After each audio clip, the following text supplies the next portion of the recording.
Chapter 3. Will you be my friend, Piper? Sally Sue asked hopefully, and Piper smiled. It was the perfect end to a perfect picnic. They shared ice cream, and Sally Sue had told Piper her worst secret. She'd snuck her mother's lip rouge and wore it to school. And Piper had told Sally Sue her biggest dream, to fly around the world. Sally Sue had shown Piper how to do a jig, and they danced under the trees and giggled until their stomachs hurt. When the fireworks came, they lay on the cool grass and watched them explode in the night sky, and that was when Sally Sue became Piper's friend. Later they would become best friends, would be maids of honor at each other's weddings. They'd live next door to each other, and the children would play together. Best friends for life. That's how it was going to be. At least that is how Piper imagined it being, over and over again in great detail until her imagined picnic fantasy seemed a concrete reality. And then, at long last, there was finally no more need for the fantasy, because in reality Piper stood between Betty and Joe on the lawn of the First Baptist Church, where right before her very eyes was every single soul currently alive in the entire county of Lowland. All 97 of them. It was nothing short of overwhelming to Piper to see such a throng of people amassed in one place. Picnic tables groaned with peach cobbler, cherry pie, fresh berries, mountains of corn on the cob, ham, and fried chicken, and the barbecue was going strong with ribs. 4th of July banners and balloons decorated trees and tables alike. Kids bobbed for apples, men threw horseshoes, the new minister and his wife enjoyed the banjo and fiddle played by the Strathern boys, and women drank lemonade and fanned themselves under the trees. There wasn't a place that Piper could set her eyes where something or other wasn't happening. "Mind what I says now. Keep my feet on the ground. I know, Piper absent-mindedly repeated, distracted by all the picnic sights.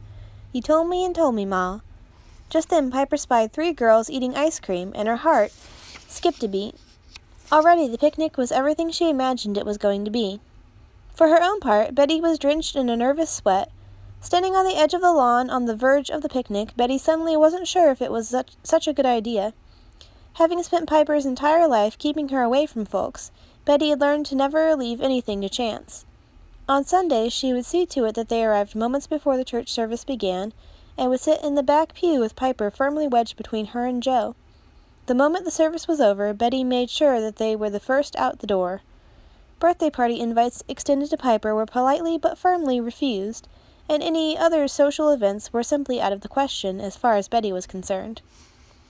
Even when visits to Doc Bell were needed, Betty insisted upon the first appointment of the day so that the waiting room was empty.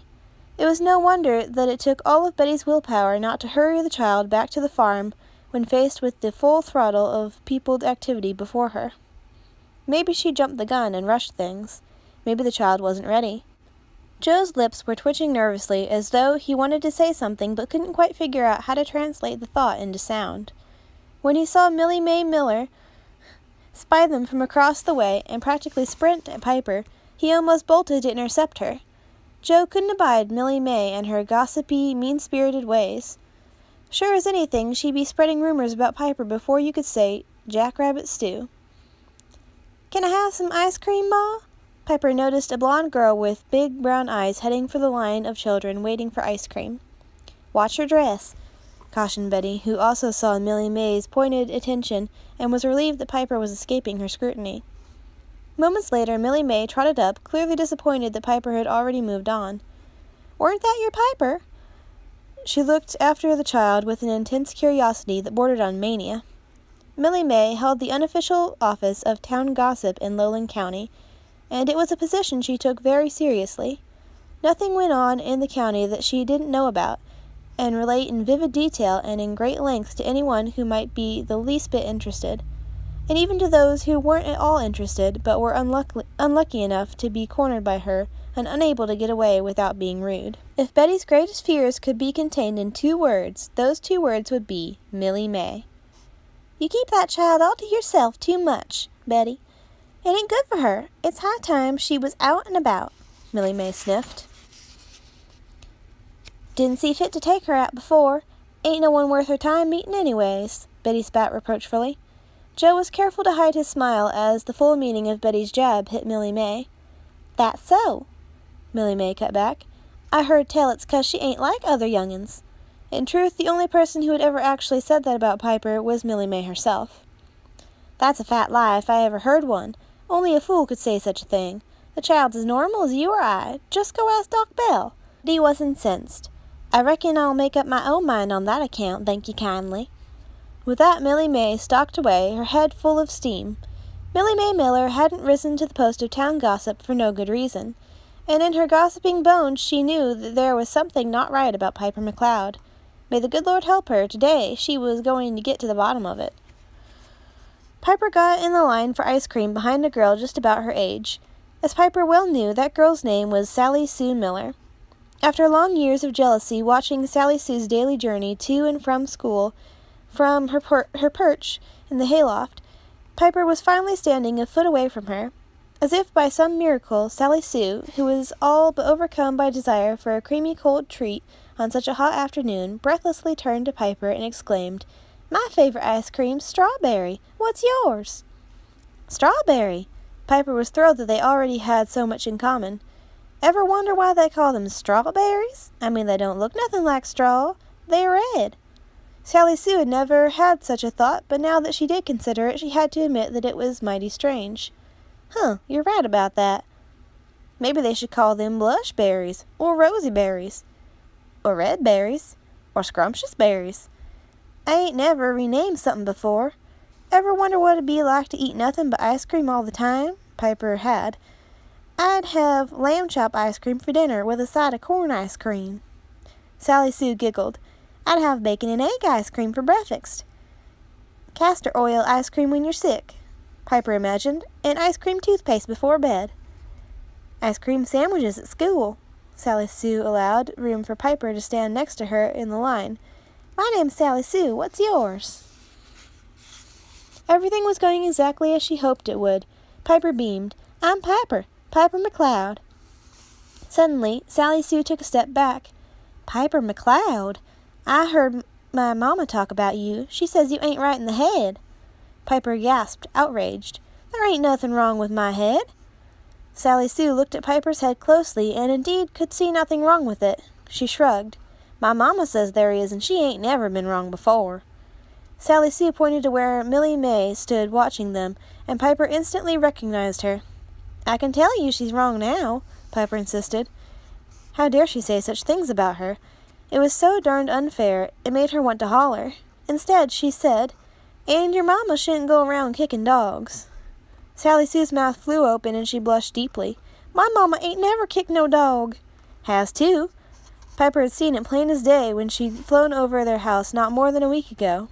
Has not, and how would you know anyways? Sally Sue challenged, placing her hands on her hips. 'Cause I saw her with my own eyes, that's how. She was right back of your house smoking a pipe, and the dog barked and she kicked its behind so hard it yapped, Piper triumphed. It was a short-lived victory because Sally Sue's eyes began to swim in tears of shame. You don't know us. How come you know these things? She whispered and took another step away. Before Piper could answer, Rory Ray, Sally Sue's oldest brother, came barreling down on them. Sally Sue, quit your crying, or Ma'll pack us all up home. Rory Ray was quickly flanked by the 4 other brothers. As an only girl with 5 older brothers, Sally Sue's life was a torment, and the stress was showing. Even her mother had to admit she was a terrible crybaby. I ain't crying, she wailed. You is too. I'll whop you if you start your blubbering. It's her fault, Sally Sue pointed at Piper. Hey, Ugly, did you make my sister cry? Rory Ray redirected his wrath at Piper. Piper didn't know how to answer. She hadn't imagined any scenarios like this when she visualized the picnic. Sally Sue sniffled loudly. Shut your pie hole, Sally Sue, Rory Ray barked at her. Ma's looking this way. The 5 brothers gathered round Sally Sue, whose face was red, her eyes bulging with unshed tears, and her lower lip quivering. She couldn't trust herself to speak, so she just pointed at Piper. Rory Ray shoved Piper to the ground, where she landed in a swirl of dust. Hand-me-down farm boots surrounded her at every turn. Leave my sister be, you freak. Hey, ain't you the kid who's got something wrong in the head? One of the brothers kicked dirt in Piper's face. Piper coughed, choking on the dirt. Stupid or no, you'll leave her be, you hear, freak? "Come on, Rory Ray, I want to get some ice cream," one of the brothers pleaded. Rory Ray grabbed Sally Sue and dragged her in front of all the boys in the line, leaving Piper on the ground. Piper sat in the dirt for a long moment, devastated. In the course of only a handful of minutes, she had found and then lost her best friend. It was a terrible and bitter blow, and while the dust swirled around her, Piper mourned the birthday parties, graduations, weddings, and shared birth announcements that were never to be. When the dirt settled, Piper looked up to find Millie Mae Miller's eyes fixed firmly upon her, a sneer twisting at her lips. Piper hated Millie Mae for laughing at her and telling stories that weren't true. How dare folks judge her when they didn't even know her at all? It wasn't right. Piper's keen sense of justice was tweaked, and she immediately resolved to show them exactly how wrong they all were. Getting to her feet, Piper quickly dusted herself off. Holding her head high, she jutted her chin out and marched right over to a group of kids playing with a ball. If folks thought there was something wrong with her head, then she was going to show them different. All they needed was a chance to get to know her better. By the end of the picnic, she was going to see to it that Millie Mae Miller ate every single one of those ugly words she went around saying, and if Millie Mae got a bellyache from their bitter taste, Piper wouldn't feel sorry for her neither. Alas, despite Piper's Herculean efforts, late afternoon arrived to find Millie Mae no closer to eating her words and Piper no nearer to securing a friend. Bobo and Candy Sue, the sun-kissed Hassifer twins, initially took a shine to Piper, but her funny ideas became a distraction from their unabated chatter about and flirtation with the many strapping young farm boys who caught their eye. Piper wasn't willing to join them on a trek into the nearby bushes along with the sweaty, stubbing brothers. She was quickly discarded. If Piper had been able to overlook the fact that Jessie Jean Jenkins' chief pleasure was stripping the wings off of struggling flies and then feeding them to her pet spider, Beelzebub, she might have taken Jessie Jean up on the offer of pricking their fingers and becoming blood sisters. Sadly for Jessie Jean, Piper could not. Then, of course, a lot of the other kids recognized Piper's face from church,